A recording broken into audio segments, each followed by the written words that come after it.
On the news, Senate approves 2024 to 2026 midterm expenditure framework.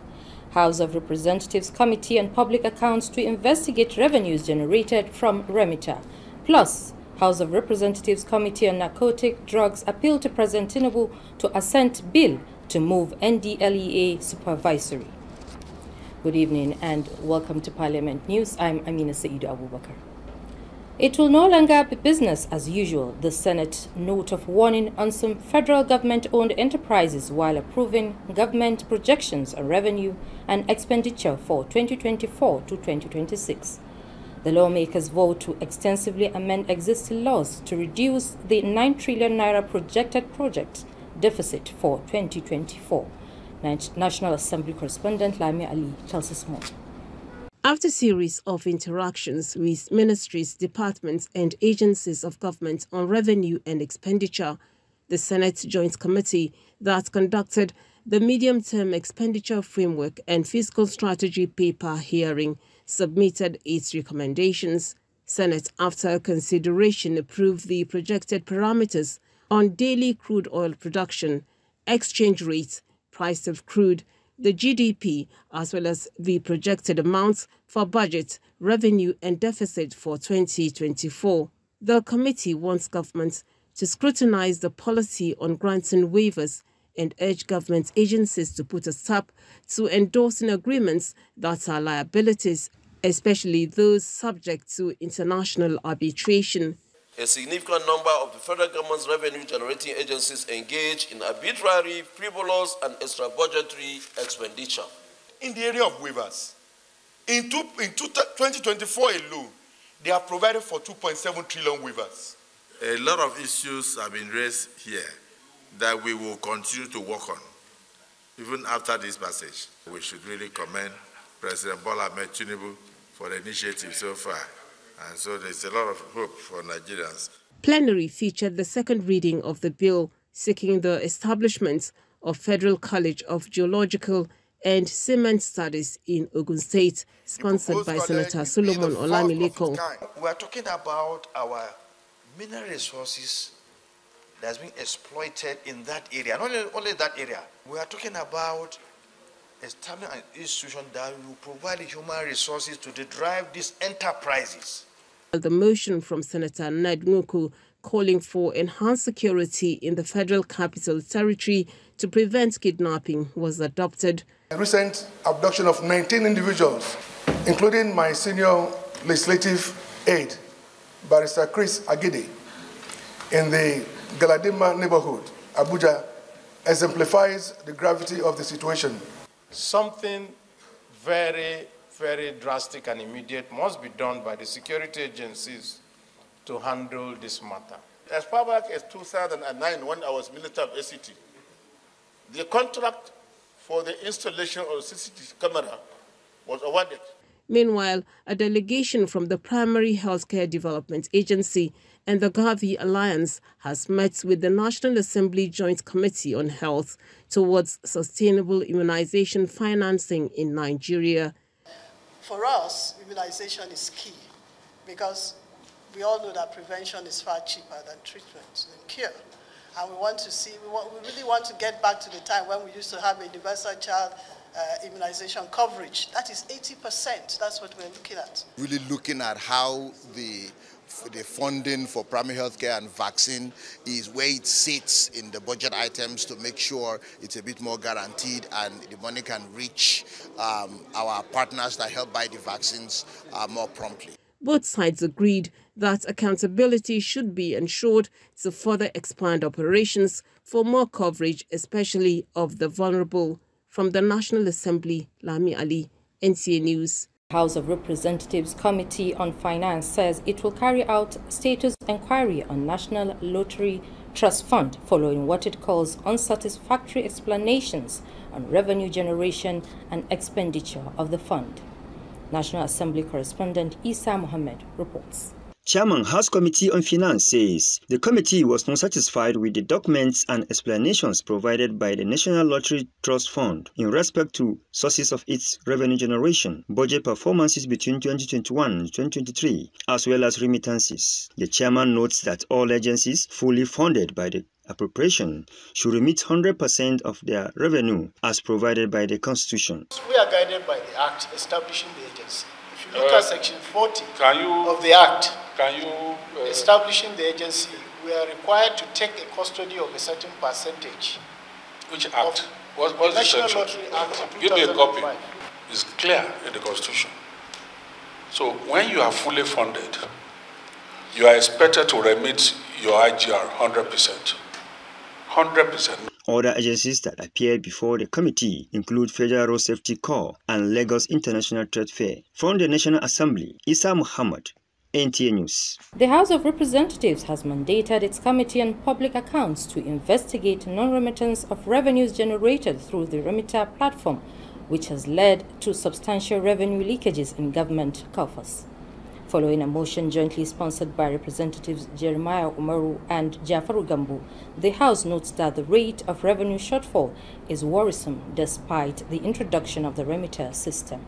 National Assembly correspondent Mitari Ikpen brings us details from Wednesday's plenary.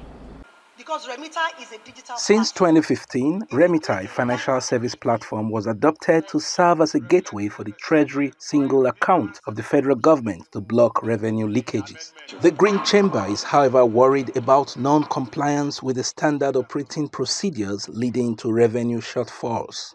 1% of the fund collected is charged as commission for making use of the platform and share among system specs, deposit money banks, and Central Bank of Nigeria in the ratio of 50, 40, and 10, respectively. This is alarming and unacceptable. We need to recover decades of unpaid 10% freight levies due to the Nigerian Export Promotion Council from the Nigerian Maritime Authority, NIMASA. After a debate among lawmakers, a bill for an act to establish the Institute of Debt Recovery Practitioners of Nigeria passed second reading. By putting in place adequate mechanism to monitor the conduct and the professionalism of debt collectors and to provide a culture of good governance within the profession. There are enabling laws, there are existing laws that have to do with debt recovery. The need to construct pedestrian bridges along the Lagos-Ibadan Expressway was among several infrastructure resolutions. Pedestrian bridges have been neglected by stakeholders, and the Lagos-Ibadan Expressway has become a death trap. The need to control flooding along Galma Dam in Kubau local government area of Kaduna State. Meanwhile, Speaker Tajuddin Abbas has inaugurated a special committee to investigate crude oil theft with a view to bringing those complicit to justice. By effectively addressing this challenge, we can enhance revenue, investment, and overall socio-economic progress for Nigeria. We will begin to roll back the evil effects of the criminal enterprise of oil theft and pipeline vandalization. At its inaugural sitting, the House Committee on National Planning says it will pursue intergovernmental budget reforms for economic development. To create and bequeath indicators that will be adjudged one of the best in this 10th Assembly. From the National Assembly, Mitari Ikben, NTA News. President of the Senate, Godswill Akpabio, says positive developments in the oil and gas sector will be sustained to further improve performance of the Nigerian National Petroleum Company Limited, as the company aims for a net profit of more than 4 trillion naira. This came to the fore when the Group Managing Director, Mele Kyari, met with the leadership of the Senate. National Assembly correspondent Lami Ali reports. It goes in line with our campaign promises that we are coming here to not just improve the lives of the people, but also improve our revenue generating capacities with a view to meeting the infrastructural needs and the other needs of Nigerians. So again, congratulations. The President of the Senate is no doubt impressed, going by the numbers appearing in the green margin of the books of Nigeria's oil company, NNPC Limited, since the removal of subsidy. he reassured the delegation of the resolve of the Senate to be consistent on reforms in the sector through legislative intervention in view of the multiplier effect on ease of doing business, improving infrastructure, and curbing insecurity. The Group Managing Director of NNPC Limited, Mele Kyari, listed efforts by the company to enhance activities in the oil and gas ecosystem and the general economic environment as well by restoring production in local refineries and boosting electricity generation. We will complement the expected startup of a number of small-scale refineries that, yes, will add value, but clearly perhaps not cover the gap that we are seeing in supply. And with the startup of the Dangote refinery, we know that in 2024, and we're very convinced with all the planning that is on ground, that this country will definitely be a net exporter of petroleum products in 2024. Going by investments in security to prevent oil theft, Mele Kyari says the company's ambition of hitting 1.7 million barrels daily crude production is possible. From the National Assembly, Lami Ali, NTA News. We now pause for some messages. News continues shortly. Are you looking for a short channel to make your business, goods and services go viral? Look no further, as NTA Parliament is your short channel. Take advantage of our wider reach and advertise your products and services on NTA Parliament DSTV channel 370, GoTV channel 126, StarTimes channel 306, and Free TV channel 706. For more inquiries, contact the Marketing Department, NTA Parliament, NTA Headquarters Area 11 Garki Abuja, or call these numbers 080-383-40464 or 080-770-78055. NTA Parliament, strengthening Nigeria's democracy. Welcome back. The House of Representatives says it will give priority to legislations that will accelerate rural development in the country. Chairman House Committee on Rural Development Marcus Onubon stated this at the committee's inaugural sitting. Again, National Assembly correspondent Mitari Ekpen reports on this and other legislative engagements. Basic amenities are lacking in many rural areas, a trend development experts trace to absence of local government autonomy. Lawmakers in the 10th Assembly are, however, determined to make a difference on rural development. We need all hands to be on deck to be able to discharge this responsibility for the greater good and for the betterment of Nigeria. Meanwhile, the House Committee on Poverty Alleviation has pledged robust oversight of government policies and programs towards lifting more Nigerians out of poverty. To carry out our legislative supervision on them in order to ensure accountability and probity in the execution of government policies and programs, including utilization and application of public funds. On its part, the House Committee on Climate Change has expressed commitment towards ensuring Nigeria meets the target of achieving net zero greenhouse gas emissions by 2060 as part of the energy transition plan. By legislating on matters relating to climate change mitigation and adaptation to ensure that our laws and policies are aligned with global best practices. The committee is to oversight the National Council on Climate Change and other agencies towards effective climate change actions in Nigeria.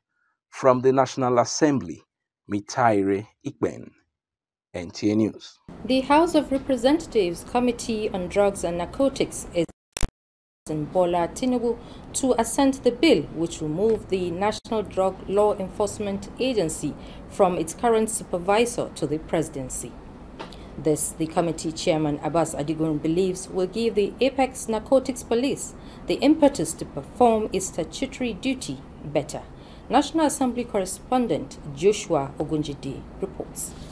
Not just a matter of law enforcement, but that of public health. The problem of drug abuse in modern age is becoming increasingly complex, transcending borders and affecting communities globally.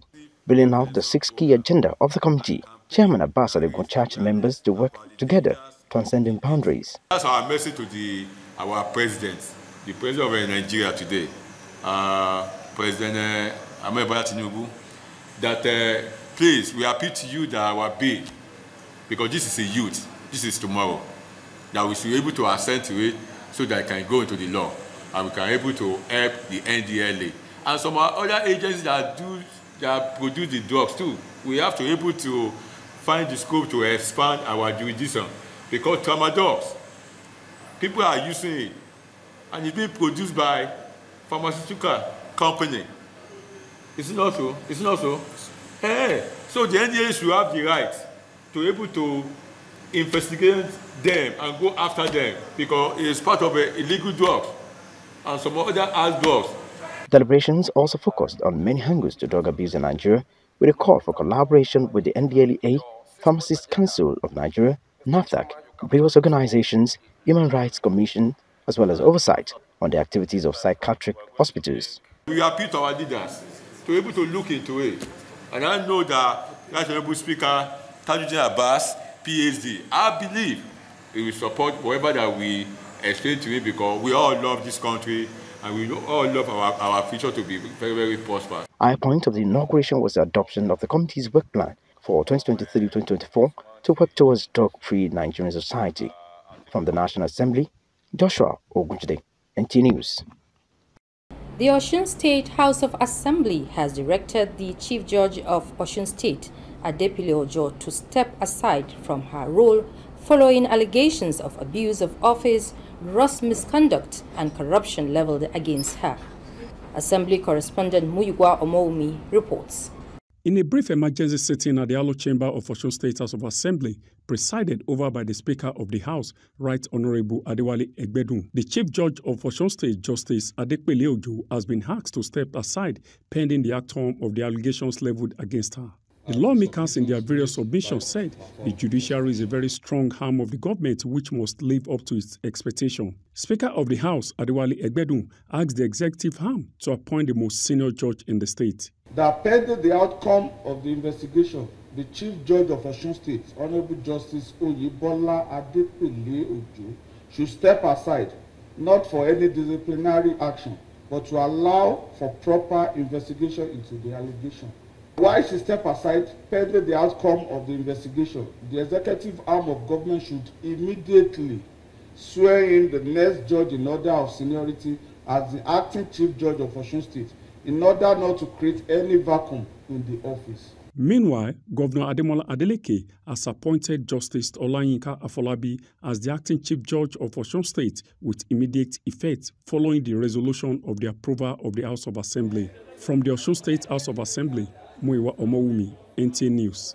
In another development, the Parliament of the Economic Committee of West African States, ECOWAS, has commenced its 2023 second ordinary session of the 5th Legislature in Abuja. ECOWAS Parliament correspondent Muhammad Rabiu Ali reports that President Bola Ahmed Tinubu, in a message, called for regional integration that will translate to security and economic development. The second ordinary session of the 5th Legislature of ECOWAS Parliament has enormous responsibility to address issues related to security, climate change, among others. Speaker of ECOWAS Parliament, Mohamed Sidi Tunis, agrees that democracy can only thrive in the region where respect for human rights and rule of law prevail. We must recognize that peace is a foundation of our shared humanity and future. History has shown us that even the most bitter conflicts can be resolved through dialogue and negotiation. I would like to issue a rallying cry for global peace. Make peace our top priority. Authority of heads of state and government have invoked the provisions of community instruments relative to unconstitutional change of government and have applied sanctions on Niger. Until concrete steps are taken for the restoration of constitutional order, the heads of state are determined to maintain the sanctions. President Bola Ahmed Tinubu, while congratulating the parliamentarians for the feat, says integration should not be seen as a choice, but as an imperative of regional development, urging them to come up with workable recommendations acceptable to all. ECOWAS has guided us across numerous challenges, but there are still hurdles to overcome.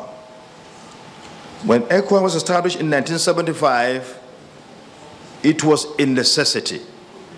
Today, it has become indispensable in an increasingly interconnected world. In this global village, where might often prevails, the weak must unite and draw strength from one another. In Abuja, Muhammad Rabiu Ali, NTA News. Remember, you can watch this news and other programs on the social media platforms on your screen.